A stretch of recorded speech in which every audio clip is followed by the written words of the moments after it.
Welcome to the Energy Show. I'm journalist Markham Hislop.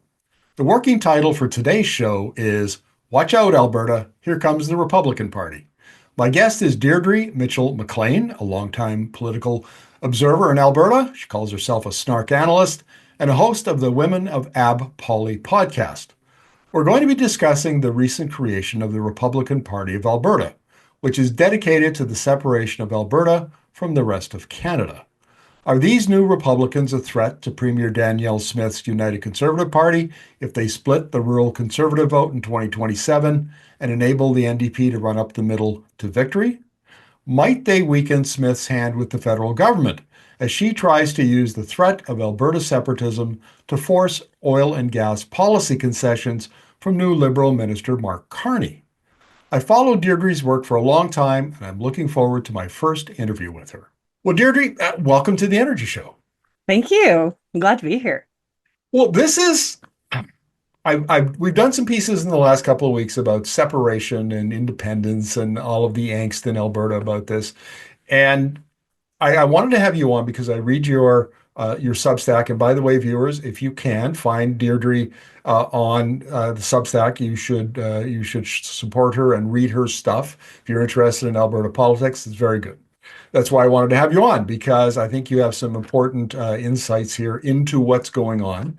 So we've got this now new Republican Party of Alberta, and kind of what's your take on it?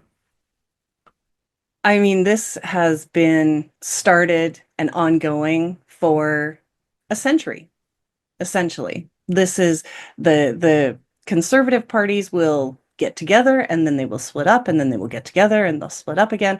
And this is, I think, what we're seeing Danielle Smith saying that she wants to stop the creation of a new party.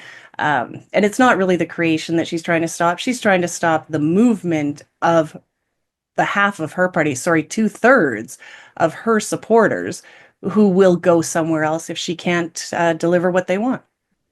Right, and that comes from an Angus Reid poll that was released recently, was just last week, that showed that 65% of UCP's United Conservative Party supporters in Alberta would support some kind of separation or independence, maybe Yeah. some association with the United States.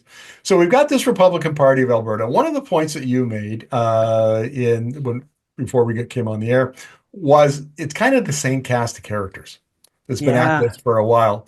And the leader of the Republican Party is Cameron Davies. And now this is not this is an individual I don't know well, but apparently has been an active in the UCP since its formation. Yep. What do we know about Cam Davies?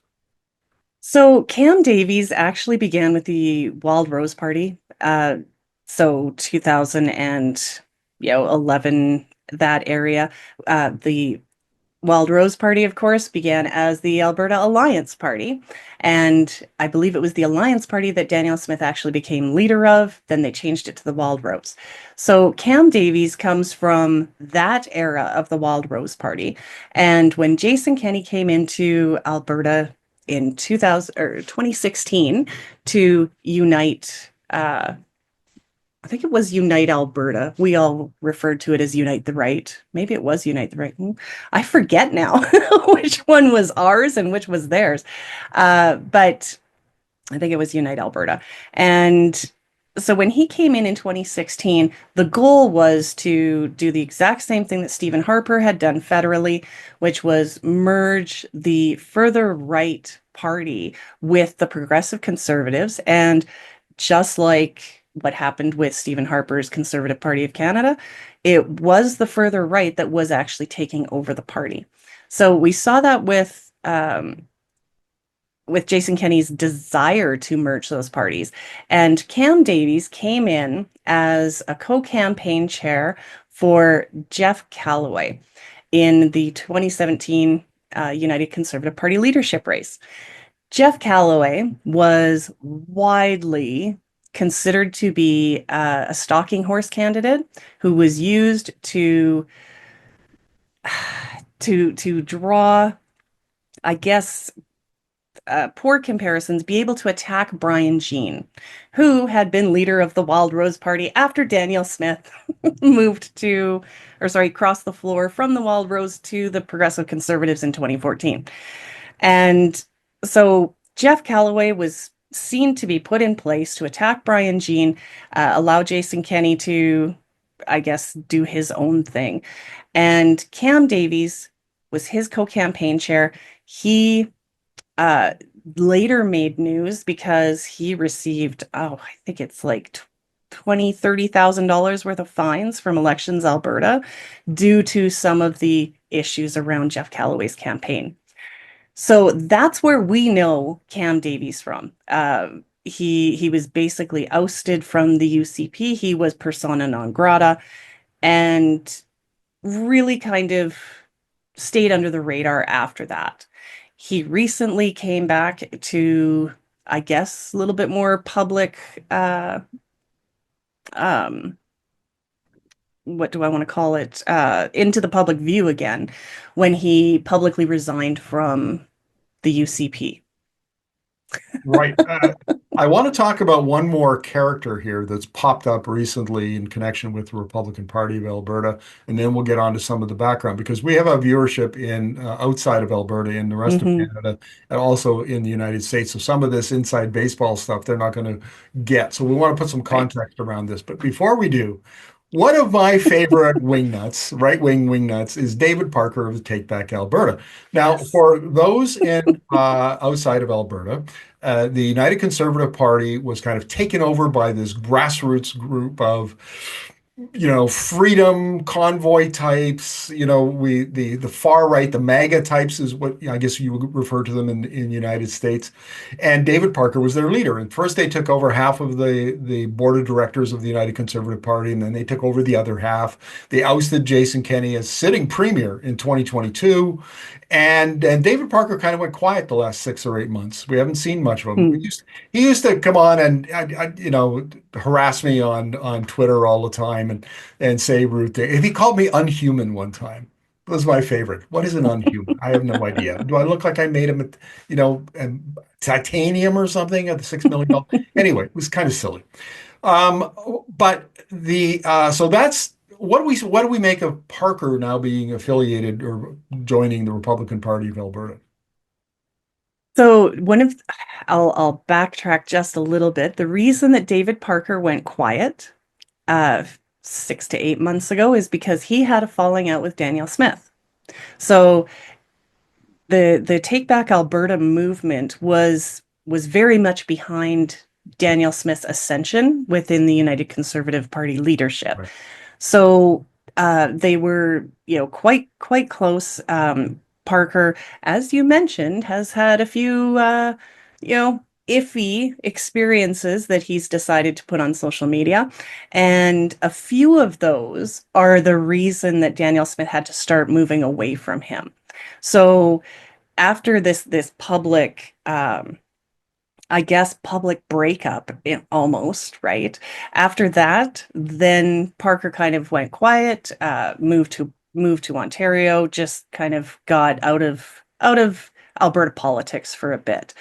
But then he decided to come back. Danielle Smith had her leadership review in the fall of 2024, and he was active in there, tried to cause some issues, was found to be completely ineffective.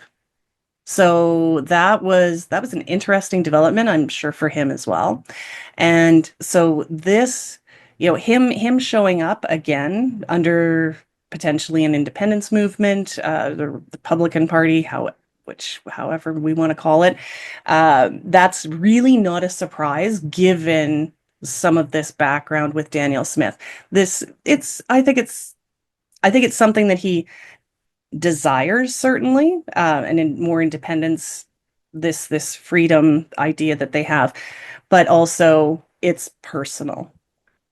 That's very interesting because David Parker, if he brought anything to the table, it was his ability to organize at the grassroots level. Hmm. And so I thought, I've always, and I think I mentioned this on Twitter, is that the downfall of David Parker would be hubris. that he would get out over his skis, try claim too much, and of course he did. I mean, he Yeah. was about to be the second coming of Alberta politics, and people went, I don't think so. Uh, but if he goes back to his grassroots organizing, sort of background, then maybe becomes a potent force in this because that was the one thing he was good at. Yeah, potentially. Now, one of the things as well that he did do, and I know there's some disagreement, I think, with my take on this, but I attended a few of the online events that they did, and David Parker tried to, in a way, kind of keep like a little bit of a step back. Yes, it was his Take Back Alberta was his, but he really went out of his way to say, this we're just trying to get people engaged and involved, and that he wasn't leading the movement. Now, he may have inadvertently made that come true. And this is why he did have less um, pardon me, this is why he actually ended up having less influence than even I think he expected to, as far as Danielle Smith's review went. So, but I think he did a good job of organizing, but because he really tried to make it less about what he was doing, like I said, self-fulfilling prophecy. It's actually what happened. So I'm not saying that he will be less influential or more influential in what he's doing now. But he I don't think he had the influence to begin with. Oh, fair enough. Interesting insight. Now, I want to move on to the founding of sort of the background to the Republican Party because it came out of the Buffalo Party, which apparently came out of the Buffalo Project, which, former Premier Saskatchewan Premier Brad Wall was involved in, and I think there was some connection with Brett Wilson and other oil and gas kind of political activists. Um, but it seems to me, and you can tell me what you think about this, but that whole freedom movement that erupted during the early years of the pandemic, and we had the convoy that went to Ottawa and occupied downtown Ottawa in early 2022, and then we've had anti-vaccine and anti-masks and all of that. But as active as those people are, I was interviewing people in the, prior to 2020 who's, and not a lot, because we do try to get experts on here, but the occasional one during a campaign who were as wacky as any of those people who went to Ottawa. I mean, there is a strain of politics that is deeply rooted in the same soil that gave rise to the MAGA movement in the United States. And in fact, I Mhm. would argue there are some fairly strong connections, and especially around the evangelical churches. Because I remember, when we lived in Alberta and all the years that I've been going back there, I knew people in that, and they would talk about, yeah, we've got these activists coming up from Virginia. They run some kind of a leadership institute. They're going to train us in Republican style campaign techniques, Republican style messaging. So and I know you believe that there's strong connections between the U.S. and the Alberta groups, and this has been going on quietly in the evangelical social conservative movement for a long time. And so it didn't surprise me at all to see these kind of bizarre conspiracy theory, this culture uh, coalesce around the freedom movement. So what are we to make of all of that? Because does seem to be a break with some of the historic populist discontent and angst in Alberta and Western Canada. I would argue that it's not a break. It's more of, again, I would say almost more of the same. So going back again to, Preston Manning and his Reform Party, but before him was Ernest Manning and Ernest Manning was the prodigal student of Bible Bill Aberhart, right? So this this movement is it has deep, deep roots in Alberta. And when we talk about how these are the same people, these are the same groups, you know, Pierre Poilievre came out of Reform Youth, right? Danielle Smith, and she's a um, Preston Manning is her mentor, or at least one of her mentors, right?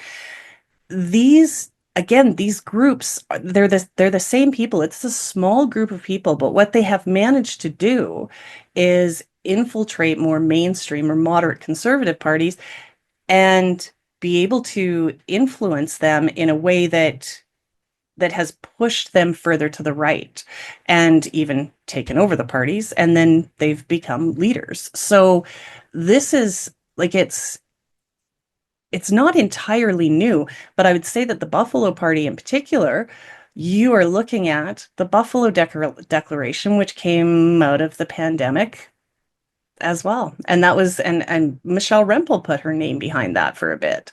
So yeah, like this is it's new, but it's really not new. But I would assume that to anyone listening, all of that would be new and just a little bit much.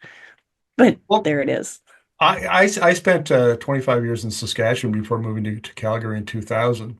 And the Reform Party, which appeared in the early 90s in Mhm. Saskatchewan, uh, contains some of these elements, but the roots were much more shallow. And there were some very, sort of discontented conservatives who followed it at that time. But you could still have rational conversations with Mhm. them then. And which is 30 years on, that's not the case. I mean, it's almost like a full-on mega kind of culture. So if that's what's behind the Republican Party, now we've got Danielle Smith responding to this, the Mhm. separatist movement, because of the support for it within the UCP. And what has she been doing lately to try to blunt the influence of that movement? Yeah, sorry about that response. There is no blunting going on with Danielle Smith. It's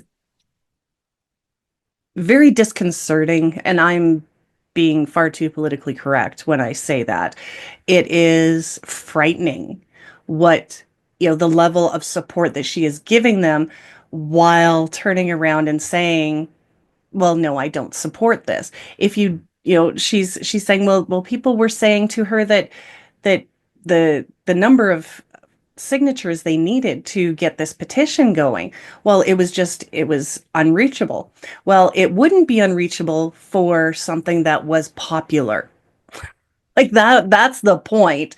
And and so she reduced the number of signatures that they needed to obtain. It used to be for a citizen-led petition, you needed 40% of registered electors. And we typically have about 60 some percent turnout in our actual elections. She's changed it now to 60% of the voter turnout. Now, that is again, um, that should include everyone who voted. You should be able to get those people, but in municipal elections, it would not be, right? Municipal elections see typically 30% turnout. So if you need 60% of voter turnout, you are essentially allowing the potential for people who didn't bother to show up to then show up and actually overturn the decision made by people who did. So that shouldn't happen with something like a provincial referendum. But the other thing that she did was originally it was you had to have two-thirds. So we've got what we call in Alberta the three-legged stool, as Klein called it, and that's Edmonton, Calgary, and rural. So you of that 60 per, or sorry, of the 40% that was originally a signature requirement, you had to have at least two of either Edmonton and rural or Edmonton and Calgary, right? Just at least two of the three. So she's also reduced that requirement that you don't have to have that now. Could you get 177,000 signatures just out of rural Alberta? Probably for this, like Right. for something like this. So what is she doing to blunt this? From what I can tell, the only thing that she's doing is helping them. Right, but that's not the argument she's making. She's making the argument Correct. that she's giving, that she's trying to manage them so that they don't split the Conservative Party and let the NDP run up the middle in 2027 when the next provincial election will come along. And she's apparently also desperate to retain the threat of separation as leverage with Mark Carney, the Prime Minister of Canada, when so that she can negotiate concessions for the oil and gas industry. Hmm. And this is a point that I've made over and over and over again, is that essentially she's just a hired thug for the oil and gas industry. And I say that, I mean, that sounds like extreme language. It's really not. I mean, she was a political lobbyist for oil and gas prior to becoming premier in 2022. And I read enough, in my inbox, her press releases show up all the time, and I see her on Twitter and watch her press conferences, and over and over, it's just a litany. It's just on and on. It's all we hear about is repeal C-69, build more pipelines, build more LNG plants. It's tedious responding to this stuff because it's an avalanche of rhetoric all the time about this, and it's mainly what she talks about. Yeah. So doesn't. She's worried that she won't have this, won't be able to manage the separatist threat and use it as leverage against Carney, I guess is the Mhm. argument. Yeah, and so this too is something that um, I can point to Preston Manning with his West wants in. I can point to Stephen Harper blaming the 1980s recession on Pierre Elliott Trudeau's uh, national energy program. I only found out, I'm going to say within the last 7 years, that uh, that it was actually a global recession. The way that Albertans talk about it, it didn't hit anybody else. It was just us, and it was all caused by this national energy program. So there is, I mean, that has reached mythological levels. Conservatives in Alberta will still, you can see those uh, brain cells start to pop whenever you mention Trudeau. So they had a very successful run over the last while with, Justin Trudeau at the helm. And the problem is that conservatives get more traction when they are running against Ottawa, when they're running against the Liberals. But to run against Ottawa and the Liberals and a Trudeau, this was beautiful for them. Um, True. so, so I can look at, what's the rhetoric is that Alberta has been mistreated. We are, we don't get the recognition. We don't get we don't get the leverage that we want. All of these anti-oil policies, but then we go back to look what's been going on in the oil and gas industry in North America generally. And there has been a reduction in massive, capital intensive projects like our oil sands. The investment just isn't going there. The investment is going to small and medium sized projects, and Alberta doesn't have a ton of those. The oil sands that was the great employer. That's where we get the majority of our oil revenue from, royalty revenue from. So all of like this has just it's rhetoric that has been built up over decades, and it was used so successfully that now they are almost stuck in this position of, to a point, I feel like they now believe those press releases. Well, I want to reframe the narrative here, the conversation, because I think where it's fairly clear that Danielle Smith, the oil industry, pretty much everybody in the business community, on and on, really believes in OPEC's view of the world, which is that we're going to see a major expansion of oil consumption between now and 2050. So if you look at OPEC's modeling, we consume 103 million barrels a day today. It's going to be 120 million barrels a day by 2050. Danielle Smith and the industry look at that and go, well, if we're going to have 17 million barrels a day more, why shouldn't we have four of that? Hmm. Because they want to double Alberta oil production from 4 million barrels to 8 million barrels a day. Hmm. Here's the problem. That's one set of modeling. There's way more modeling from the International Agency through many, many firms who call peak oil demand, peak gas demand in 2030. Yeah. And so I would argue that in fact, Smith and the industry are wrong. And they're wrong not because they don't know the oil industry, it's because they don't know the competition. They've never had competition before. They do now, and they don't understand it, and they don't understand how it's eroding oil demand at the global level. So if we know, or we have a pretty good idea that we're going to see peak oil demand in 2030, Alberta's best strategy is in fact to ally itself with Canada because it's going to need money to make the transition. It's going to need funding. It's going to need resources. It's going to need regulatory reform. It's going to need help from its fellow neighboring provinces, on and on and on. It's Canada, Alberta may, if you have the view of the future that Smith has, better off to go it alone and just exploit the heck out of its oil resources, make lots of money, and build pipelines. If you look at it from my point of view, much better to be within the Canadian fold and a partnership with Ottawa and the federal government. Bring out the big red checkbook, bring out the ability to support with legislation and regulation going into the 2030s. And I think I would like to, and here at Energy Media, we're going to be working on that reframing of the narrative because those should be the two choices. It's not climate, though climate is an issue. It is the view of the future from the energy and economy point of view. Which one is more likely? And each of them requires a different strategy. And so, Mhm. apropos of nothing, I want to put that out there, guys. I think we're going to be talking about it a lot here at Energy Media. Yeah, and I think I mean, it is important to try and reframe that. I will just say that from these pockets in Alberta, it is it's a very, very different risk benefit analysis. And that is something that I'm really not sure we can actually move over. So one of the things in the 2022 convoy, not that I followed, I didn't, I did follow along.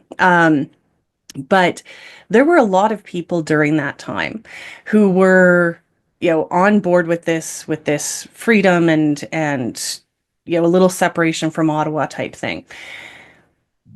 A lot of those people have now turned around and said things like, Alberta has so much in oil revenue and so much in royalty revenue, and we have so much money. Why isn't our government paying for more with this oil revenue? And so there's been this slight shift from bootstraps and independence into, well, we could just have everything paid for free in Alberta, and we wouldn't have to pay for anything. Like the focus is so much on the oil revenue because I mean, that's Danielle Smith's as well, right? Well, they've cost us $500 billion in investments, which is a fun number. Uh, but they've cost us all this money. We've paid this much in federal taxes. Like there's all this focus on if we had that money. It's very Brexit, Yeah, like the arguments sure. back there. So it's scary to me because the focus is on the money. Here's one of the reasons why I wanted to talk to you about the Republican Party of Alberta and the separatist movement and what Smith is up to. Because the thing that we don't talk about very much in Alberta politics, and I know you're a little bit plugged into this, is that there is a huge proportion of the voting population that is moderate. Yeah. It's I mean, that's when I arrived in Calgary in 2000, thinking that I was coming to the Wild West, and I discovered that Calgary is a very cosmopolitan, global kind of city, and that the majority of the people there are much more like Canadians everywhere than they are like this Wild West kind of rootin' tootin' image that they like to project. I was quite surprised. And I think more and more what I'm seeing inside the oil and gas industry is maybe as many as half of them are made up of younger professionals who just say, I don't agree with this. I mean, I'll be an engineer, I'll be a whatever, because I need to, pay my bills and put food on the table for my kids. But I don't agree with the direction that the government and the industry is going in terms of the energy future. But nobody is organizing them. The NDP, Naheed Nenshi, everybody thought that he would be this great progressive voice and he would organize, tap into those people, and he hasn't. I don't think he's done a very good job at all. I think that's arguable. Um, so there's this pool of voters who could offset the Republican Party, they offset the separatist movement, and they're just kind of sitting out there, disgruntled, unhappy, would like to see some different leadership, and none is emerging. And what's your take on that? Uh, I would love to set you towards Jared Wesley and his work with Common Ground Politics. Oh, you haven't seen my interviews with Jared? I I have not, but I was aware that you had. Okay, so Yes. so if you look at his if you look at the work that he's been doing, right? It's this idea that that the Alberta identity revolves around this, cowboy hat wearing, oil and gas working. That is the Alberta identity. And it is so pervasive Mhm. that the NDP has a very, very, very big problem. And this is something that I think there was hope that Naheed Nenshi might be able to try and move this in some way. Now, granted, I mean he's been the leader of the NDP, but I think the majority of his focus has been working with caucus and really doing a lot of the back end work that needed to be done. I said for the last since 2015, I'm open to voting NDP. Now, I live surrounded by rural Alberta. Technically, I'm in a town. I've been told that's not rural. So, so I've lived in places that are surrounded by rural Alberta, the majority of my life. And I'm, but I don't really fit, right? So I know that I'm open to voting NDP. Yet their messaging did not reach me.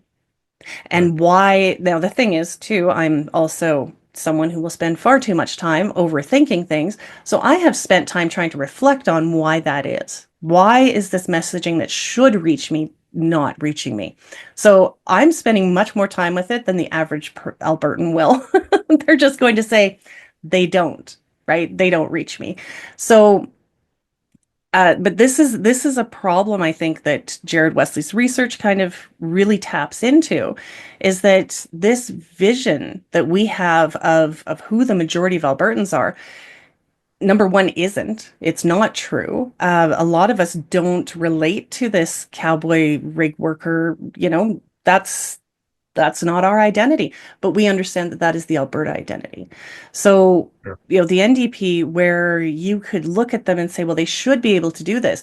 There's a very good reason why they are struggling with it. And part of that is, as I've put it before for myself, I have an orange aversion, but there's no reason why I should, except for the fact that I was born and raised and educated in this province. And I would get back to this idea that I floated a little bit earlier of a new reality is coming.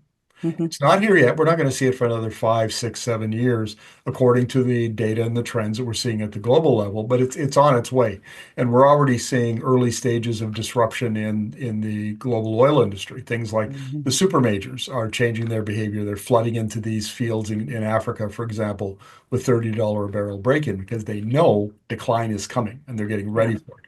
So follow the smart money is always a good strategy, right? And so that's where the smart money is moving in the oil, but it's early days. So it's not apparent, it's not obvious in Alberta. Alberta thinks it's in another boom for, like they've had boom after many, many booms. Right. So the I kind of get it, but I think what you just said about there's the Alberta identity, but there's a lot of people who don't identify that way, don't identify them personally with the Alberta identity. You'd be one of them, and those kind of people are not being organized. They don't have a parade to get it to join. So they're Right. sitting on the sidelines watching the parade. And the parade really kind of now is this right-wing separatist, the Republican Party of Alberta versus the UCP. And there's Mhm. no other third party. Those are the two Right. parades we have to choose from, and Yeah. that I think is concerning. That because that's then how the political narrative gets framed in Alberta. Absolutely. This is something that I mean we've sort of seen this coming. A friend of mine, Lindsay Amantea, has taken over the Alberta Party to keep it, there. Um, it's again, in Alberta since 2015. That was the last time that we actually had multiple parties in the legislature. We still had an Alberta Party, Wild Rose, PC, and the NDP. There was a point at the beginning of 2015 where it was fantastic. There were so many Alberta voices in the legislature, in our political um, rhetoric. Our political story at that time was really great. That's when I became interested. It was fantastic for me, and those voices all went if they were somewhat progressive, they all coalesced behind the NDP. The NDP, um, that's the only party that exists now, and so you have the NDP, which is, they are a little bit more centrist, but at the same time, their roots are very much left. You have the UCP that tries to style itself as being somewhat of a little bit more center right, but is not. And so what you have is this widening gap between the NDP and the UCP, and there is nothing in the middle. And I think this is a Right. very difficult thing for Albertans. Speaking of Albertans, I want to talk about the influence of religion, because the Republican Party is faith, family, and freedom. That's their slogan, and they really believe in the kind of they call it the Republican, the GOP approach to politics, but really what they mean is the Trump Republican approach to politics, and which is the influence of the Christian evangelical movement in on the MAGA politics is, I think, well documented. But now we're seeing this is explicitly part of the Republican Party of Alberta. I can see that David Parker is the son of a preacher, and he said all sorts of wacky religious, Christian stuff, Christian nationalism, Christian dominion kind of Yes. arguments on social media. And that's a really, really hard argument to counter because it has nothing to do with data and evidence and rational arguments. It's all emotions and the kind of stuff we saw in 2022 with the convoy. Hmm. So are we seeing, and you yourself noted, Bible Bill Aberhart in the 30s was, for those who aren't Canadian, other Canadians or Americans watching this, Bible Bill Aberhart was elected in what, 35 on the social credit ticket Oh, in the 30s. in the 30s, It yeah. wasn't 30, it was 35. And he had the Back to the Bible radio broadcast. And then Ernest Manning was his heir apparent. He took it over, Preston Hmm. Manning's father. And then Ernest Manning later became premier. So Christianity, evangelical Christianity, has played a large role in Alberta political history, and in particularly in the rural areas, is still very, very strong. Yes. Very, very strong. And I know because I know some of the social conservatives who are involved in that and involved in the evangelical Christian movement. It's pretty strong in the cities as well, particularly in Calgary. Mm, yeah. Are we seeing the evangelical church flex its muscles in Alberta the way it has done in the US? And, maybe Smith and both the Republican Party of Alberta and Smith are going to have to court that vote and with perhaps predictable consequences. Well, this is the amazing part here is that there may be some strong roots in particular, like in certain areas. There, are some strong roots in Calgary? Certainly. Are those churches bursting at the seams? No, they're not. So it is like they are wielding outsized power in the same way that we can look at, the Conservative Party of Canada. And one of the things that we were kind of looking at as the United Conservative Party was formed, then that of course brought us back to, okay, so what happened when the Conservative Party of Canada was formed? Like how did we see these? And what you have is a party that is beholden to not beholden to, it's run by. So a lot of people look at a political party and they think, well, there's 200,000 members, right? Like they're going to make good decisions. Those members are not involved at every level of the party. So what you usually end up with is a group of 20 people who are sitting around a table making the decisions for the party. And that those decisions aren't just what the party's going to do, but they're also things like who will be the candidates. So if you look at Campaign Life Coalition, CLC, yeah. So they are very pro-life, very Christian-oriented. That is their background. They've got a list of Conservative Party of Canada candidates that they rank on whether or not these are the people that you want to vote for. And when I was first looking at that group, and I was looking at the Conservative Party of Canada candidates, and even the Conservative Party of Canada generally, how hard is it to find 338 people across this great country to run for this party? That's the same sort of thing that we have going on in Alberta right now under the United Conservative Party, because when you look at how many people are actually making these decisions, it's a pocket, right? These are people that fingers and toes. That's it. That's who's making these decisions. So in Alberta as well, you have this outsized religious influence on the United Conservative Party that has it's not recognizable in the Alberta population, but they do try not to broadcast that too much. Okay, so the United Conservative Party has, I mean, you look in the caucus, and you can see all kinds of those sorts of folks. It's a very large rump in the caucus, and I think the Hmm. caucus generally probably is pretty sympathetic Yep. to that evangelical Christianity. Or even just to the family, faith, and freedom, right? Like those, Sure. But yeah. on the Republican Party, that's just it's loud and proud. Yeah. It's out there. So if we've got it's less overt in the UCP, but there and very Hmm. influential. It's overt in the Republican Party of Alberta. The NDP is kind of floundering around trying to get its footing, and get people presented alternative to the UCP. Yeah. What does that say about where Alberta politics are going in the next year or two?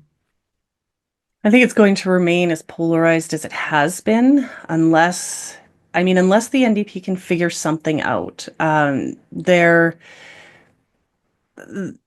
NDP did something odd, I felt, when they won government in 2015. Have to remember they started with a caucus of four and became government. Right? Yeah, This was a massive upset. It was an exciting upset because I was born in Alberta. The Progressive Conservatives have run this province since before I was born. I've never seen a change in government in my province. So I was ridiculously excited. It could be done. But one of the odd things that happened when the NDP won in 2015 is that there seemed to be, because it was a very small party, obviously, but they kept that small core. And even though they had suddenly become government, they really wanted to they kind of wanted to stay with that small party feel of, if you are NDP, then you are welcome here, but just the people who are ready to say, rip their shirts open and say I'm orange, right? right. And that didn't happen. So it was a weird feeling, I guess, because again, I'll talk about how their messaging didn't reach me. I'm open to voting orange. So why am I not hearing from them? How does this not reach me? Well, I'll give you my hypothesis, and you can tell me. I don't think you can win in Alberta unless you've got a strong energy and economic policy platform. Yeah. And it was obvious coming out of Rachel Notley's government, NDP government between 2015 and 2019. I was interviewing experts in the industry, economists, and they were saying, "Hey, you know what? This is a pretty good energy policy, good climate policy, and it has nothing to do with partisanship. It's good policy." And Mhm. so, and even I had Dave Collier at the president at the time was president of the Canadian Association of Petroleum Producers saying it's good policy. So I said it's good policy. And leading up to the 2019 election, I said, well, run on your run on your history. You had good policy. You did good. Right? Talk about it. And they never talked about it because at the end of the day, the NDP in Alberta is not comfortable talking about oil and gas. It's not even comfortable talking about what's happening in the energy transition at the global level and the implications for Alberta. That's a huge problem. Then in 2023, you would have thought that they would have learned, did exactly the same thing again with a little better results, but nevertheless didn't form government. And I Yeah. still maintain to this day that because Calgary now is the beachhead, right? I mean, you've got Mhm. Edmonton is going to be NDP, rural is going to be pretty much mostly conservative. So you fight it out. It's the swing ridings are going to be in Calgary, which is the home of the fourth largest oil producing uh, region in the world. Yeah. It's you cannot win votes for with people who work in the oil and gas industry are connected to the oil and gas industry if you don't talk about it and you haven't got a strategy and policy that addresses their issues. I Yeah. I still maintain that, and I think every election that comes along reinforces my take on that. So I would suggest that one of the reasons why it's not reaching you is because the party isn't talking about those things, which in both 2019 and 2023 were the leading issues by Absolutely. the And it party. was and it was an issue that Jason Kenney well, it wasn't, sorry, not Jason Kenney. Danielle Smith, when she was up against Rachel Notley, and Calgary was the battleground, and everyone knew Calgary was the battleground, there was an opportunity because healthcare was number one, education and affordability. Those are the NDP's bread and butter. They should have been able to do it. And all Danielle Smith had to do was push economic issues or economic the fear of economic decline. She just had to push that up enough in Calgary and it worked. Right? That was her bread and butter. And I fully agree with you on like the NDP not running on their successes. It has been so difficult to watch as a political observer, as an analyst, as a pundit. I mean, it's driven me mad because they're still actually doing some of it today where where they seem to also believe the United Conservative Party when they say, the NDP was an accidental government. There may have been that split on the right, but they were good. That's the thing. They were good. But Albertans didn't trust them. And when you're running a campaign in 2023 and you're saying, lend us your votes, come on. Like you're the only option. And you're basically saying, we understand that you don't support us yet, that you're not really on board with us. How is this possible after you have formed government that this is how you're talking to Albertans? Change was definitely needed. Um, Through all the years that, from 2015 to 2019, when I was covering the NDP government, afterwards, through the 2019 election, 2023 election, here's an image, and this is not a big deal, but it is a big deal. So Rachel Notley would show up at these, at a warehouse or some place where she had to make an announcement, and they would put a hard hat on her, and it wouldn't fit properly, and she would. I mean, should never have worn a hard hat. Should not have graced her head, and she just looked awkward in it. She didn't look comfortable. You never. I don't know if I've seen Danielle Smith in a hard hat, but Oh yeah, she's been in hard hats. okay, but it didn't sit the same way. It didn't Hmm. land the same way. And it symbolized this inability of the NDP to get their heads around energy and economic policy. It was awkward. It was an awkward fit. Yeah. And I'm gonna go down with this ship if I have to. But nevertheless, that's kind of we're arguing the past. Change is coming. Change is coming.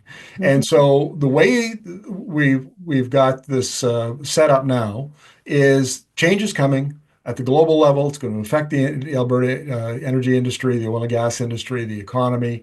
And what we've got is a government that is stuck on the status quo, is absolutely wed to the status quo, does not want change, wants more of the things that have made Alberta prosperous in the future. Just going to continue. Or we have this other party that's trying to pull votes away from the UCP that is even more in their, UCP on steroids kind of Hmm. thing, and separatists. And the vacuum we don't have a party yet that looks to the future and what the economy should look like. How do we adapt to change? What do we have to do now to get ready for the 2030 2035 period, et cetera, et cetera. And that's the way I see the Republican Party of Alberta is a magnet pulling the UCP even further right and making it even more improbable and impossible for the government to grapple with these seismic changes that are happening outside of Canada. And that's what I really worry about is we just keep retrenching into this worldview where nothing's going to change. We don't Oh have to do anything. We just have to do more of what we've always done. The future will look just like the energy past. That's yeah. the danger. And the Republican Party of Alberta, I think, exemplifies that. It absolutely does. And I will say too, though, that the Republican Party of Alberta does not really pose a threat to the United Conservative Party. And even as much as Danielle Smith says, well, they might move to somewhere else. Do you know why they won't move somewhere else? Because when they were the Wild Rose, they had no hope of becoming government. The Republican Party of Alberta has no hope of becoming government. At best, they may be able to take over some rural seats and maybe they will get, the great conservative heartland promise to conservatives is that you can always get elected here. And that seems to me to be the the pinnacle of what they are actually doing is just we want to be in control of this party. We want to be the ones that are making the decisions. And that's why these people are not going to leave the United Conservative Party. Because as long as Danielle Smith is leader, as long as they have a hope of being in government, they're not going anywhere. So to me, it's a little bit of a false flag that the Republican Party of Alberta is going to do anything. We had the Wexit Party, Derek Fildebrandt's. Well, I have a sign somewhere. Derek Fildebrandt's Freedom Conservative Party that turned into WIPA, Wild Rose Independence Party of Alberta. Like we have these other parties. They have continued to exist, and they are not a threat to the United Conservative Party because what they want is the power, and that doesn't exist in these smaller parties. Before we go, Deirdre, and let's wrap up the interview this way. You mentioned Derek Fildebrandt, who now is the publisher of the Western Standard News, and Yes. I news because there's no news in there. There Uh, used to be, I was there for a few months. while you were there was some news reporting going on. And then there's the Rebel Media with Ezra Levant, and for viewers outside of Canada, these are the equivalent of Breitbart News. Only they're Yes. actually worse because in the case of Rebel News, they basically they're political activists, right? They stage events, they where they get themselves arrested or get themselves in trouble, and then they fundraise off it.